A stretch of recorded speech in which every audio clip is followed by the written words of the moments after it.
दोस्तों, आज की कहानी है माँ की अनमोल ममता। रात के 2 बज रहे थे।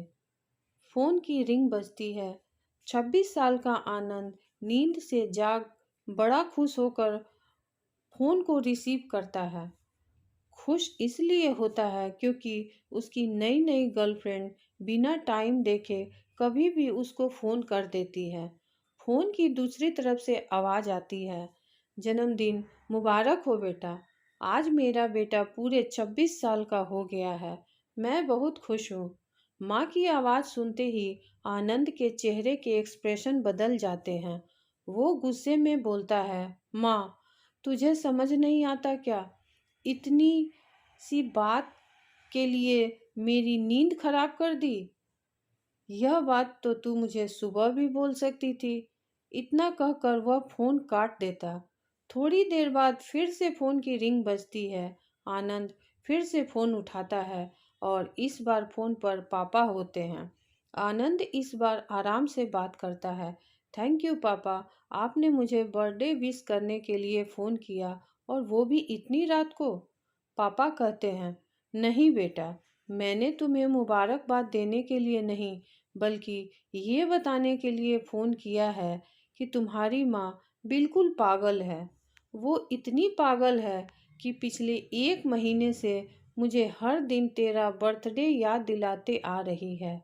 और वो इतनी पागल है कि तू हमसे सैकड़ों किलोमीटर दूर है, फिर भी उसने यहाँ पर खुद अपने हाथों से तेरे लिए केक बनाया है।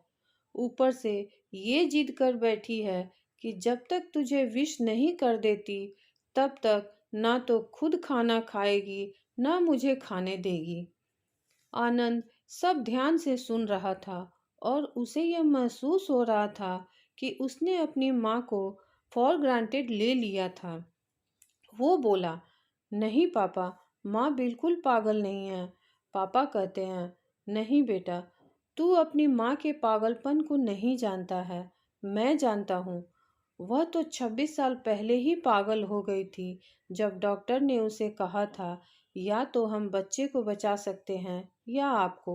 उसने बिना 1 सेकंड भी सोचे बच्चे को बचाने का फैसला ले लिया और मुझे भी कसम देकर उस फॉर्म पर साइन करने के लिए मना लिया था, जिस पर लिखा था उसकी ज़िंदगी इस ऑपरेशन से खतरे में है, और अगर उसे कुछ होता है तो उसके जिम्मेदार डॉक्टर नहीं होंगे।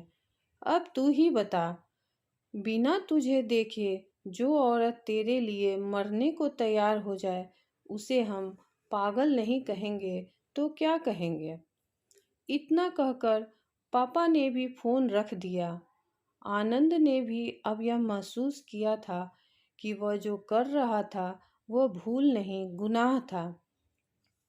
हाँ, एक बार किसी इंसान को दुख दो तो कोई बात नहीं, लेकिन भगवान को दुख देना गुनाह ही होता है, और माँ भगवान से कम नहीं होती।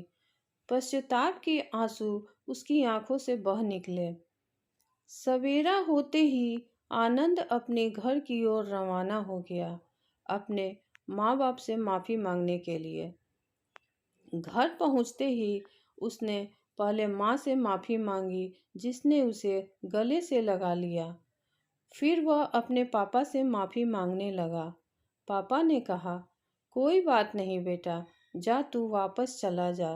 तेरी माँ हमेशा कहती थी कि तू उसे बुढ़ापे में संभालेगा, लेकिन मैं उसे समझा दूंगा। जैसे आज तक मैं उसे संभालते आया हूँ, वैसे ही आगे भी उसका ख्याल रखूंगा। उसे यह भी समझ लेना चाहिए कि जो बेटा उसके एक फ़ोन करने से परेशान हो जाए, वह उसे उम्र भर क्या संभालेगा। बाप की ऐसी कड़वी बातें सुन आनंद की आंखों से आंसू बहने लगी, और सर झुकाए अपने पापा के सामने चुपचाप खड़ा रहा। अपने बेटे को परेशान देख माँ आगे आती है और पापा को कहती है, जाने दीजिए, माफ़ कर दीजिए, हमारा ही बेटा है।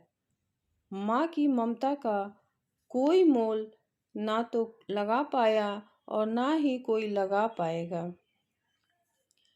9 महीने प्रसव की पीड़ा सहन करके हमें नई जिंदगी, नई दुनिया में लाने वाली माँ ही हमारी हर गलती को माफ़ कर सकती है।